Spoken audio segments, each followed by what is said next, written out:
Bateh nok kabar sing pertama. Warga nok Kabupaten Tuban podo bingung mergo akeh kasus maling sapi nok wilayah kono. Kuwatir dadi korban kemalingan, pirang-pirang warga podo bareng-bareng nggawa sapine teko kandang digawa mulih nomah. Lha yo kok enek wae. Warga Desa Tlogowaru, Kecamatan Merak-Urak, Tuban podo bingung mergo saking akeh maling sapi nok daerah kono. Kuwatir sapine dimaling, puluhan warga podo nggawa sapine teko kandang sing adoh teko omah digawa mulih no omahe dhewe-dhewe.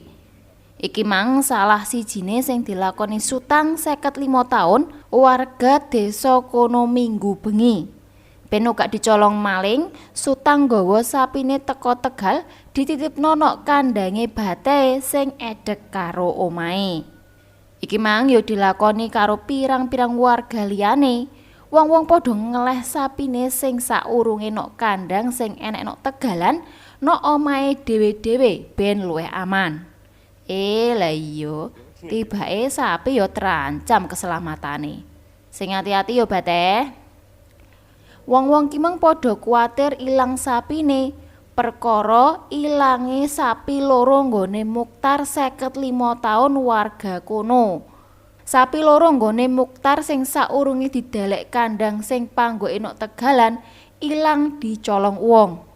Bayo ndane yo kuwi sing maling nek nggawa gak betetongan.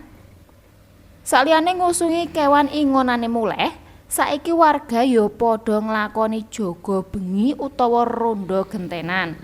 Warga ngarepa kepolisian iso ndang gage nyekel malinge ben gak enek sapi sing ilang meneh.